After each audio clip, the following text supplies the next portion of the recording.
what do we want to work on more? Like closing? People's questions, I think, usually are getting through to people in the beginning, when it dies down in the middle, and then getting the appointment. That's usually where it boils down to, in my experience. I'm just gonna go for it. What questions? Do you have any other ones? No, I mean that's pretty much everything. I mean, if they ask like, what are you gonna do differently that my previous agent did, I would just kind of say along the lines like, well, we would deliver results. Like that's the difference. You know, we deliver results, or we helped 40 families, you know, alone last year in the same exact situation, kind of thing. Mm-hmm. Do you think that's strong enough, or what do you think? It depends on the personality type Yeah. of the person. You know. Yeah. Well, we can do it. We can role play an expired, and then you can hear it. Okay. Okay. So then, I'll be the agent, and you'll be the. Okay. Okay. Like a full conversation? Okay. Yeah. For the sake of the example, I'm not going to be like, don't talk to me, don't call me, like, because those are the people we just let go anyway. If somebody's just like, fuck you and hangs up, don't call them back, Yeah. right? Okay. But if I'm like 2 or 3 questions in and they're giving me resistance, that's normal, right? So I'll be Yeah. tough, but I'm not going to just be stupid. Yeah. That's usually people's questions. Oh, what if I get that one? It's like, don't worry about that one. Okay. The people who are sane will at least be okay. Like, I don't have much time to get to the point, and she can talk, right? Okay. You can go ahead.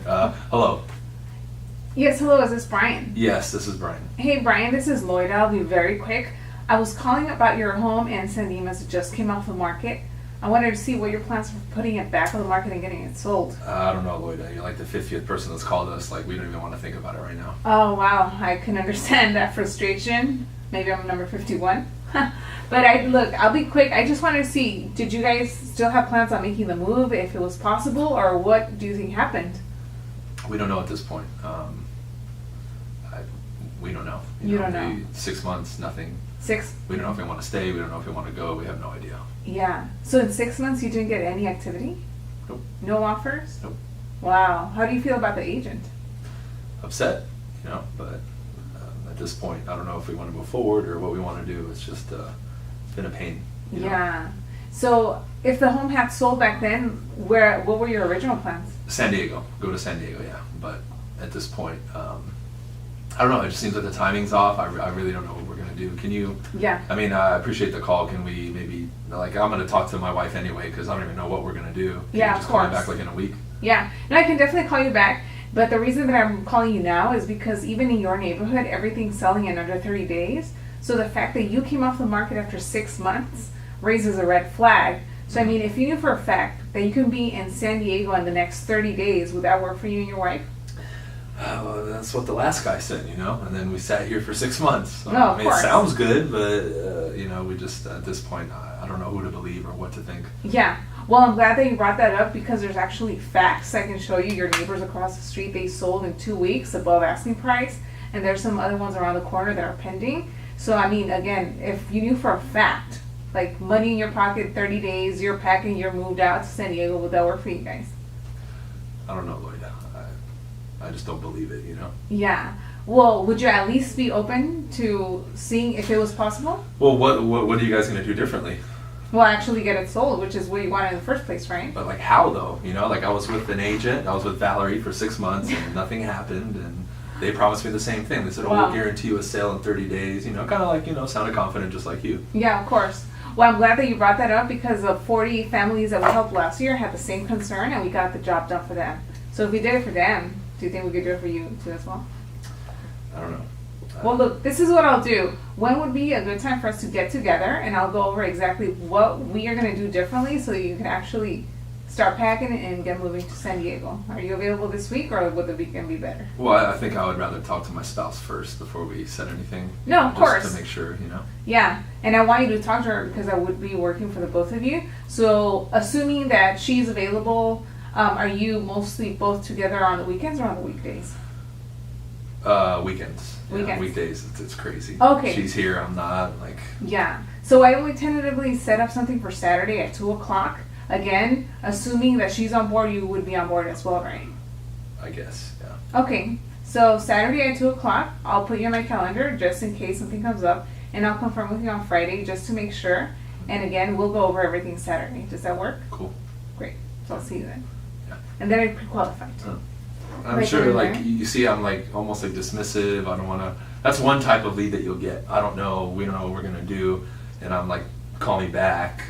I don't know, but she just keeps going. You know. Yeah, she just. You want to keeps go for the drilling. appointment, right? Because then at that point, if she calls me back and I'm like, we're not that serious, then she can make the decision from the right position to say yes or no. We're not just giving in. We're saying, okay, we're coming from a position of control. We've determined that this lead is dead or not ready yet. We'll put them in the file and we'll continue. Right? Okay. Instead of calling, you don't get the appointment, you don't push, and you're like, fuck, I don't know. They might be motivated, they might not be. Right? And I don't know when I'm going to get them on the phone again. You have to like send me an email. I'm like, great, what would you like for me to, when? What's your email? Oh, it's Loida@blah-blah-blah.com. Great. Okay, so what exactly do you want me to send you, Loida? And then she's going to have to answer that. She'll be like, well, blah, blah, blah. Okay, you know what? 10 more seconds. Boom. And I'll keep talking to her. Right? Because even that, they're going to be, well, just, I don't know. Like someone would say, I don't know. Right? Like, what would you need for me to send you to know Bryan's the right agent? Imagine them trying to answer that question. Oh, just send me like your track record and all that shit. Like whatever, right? Yeah. But that's the way you respond. It's strong. But again, we're not giving resistance. That's the thing you have to pick up. When she says, if she says, call me back, I'm not like, why? I'm like, of course. When? Tonight? What time? Great. Well, before I let you go, boom, another question. I'm not, because what most people do is like, you know the example, like watch, put your hand up like this. If I push, she's naturally gonna at least give me some resistance. She might not push back, but she'll like want to hold her space. Yeah. So what I'm doing is when they put their hand up and they're trying to give me resistance, it's just like I'm going. It's like if somebody goes to push you and you grab them and they just fall because they're off balance. Yeah. They're expecting you to clash, but I'm not. I'm running, I'm playing with it. It's like I'm dancing with them. For example, when he Yeah. was throwing me the objection about talking to the wife, Yeah. and I said, okay, of course, I want you to talk to her because I Yeah. would be working for the both of you. Yeah. And then later on I said, assuming that she's on board, you're on board as well, right? Because now he's saying, oh, I gotta talk to my wife. But if Right. I'm already putting it in his head, if she says yes, you say yes too. Okay. Yeah. That makes sense. That's a good one that I taught her a long time ago, right? But what I'm doing is I'm acknowledging, like, yeah, of course, because it's going to be a joint decision, you and the wife. Now, if she says yes, right now, you're open to meeting with me, yes, at this point. So it's just getting her. Okay, great. Let's schedule it for Saturday. You have a couple days to talk to her, no rush. And I'll call you back and confirm. Fair? It's hard to say no to that because I'm handling all the contingencies, you see? Yeah. That's the goal.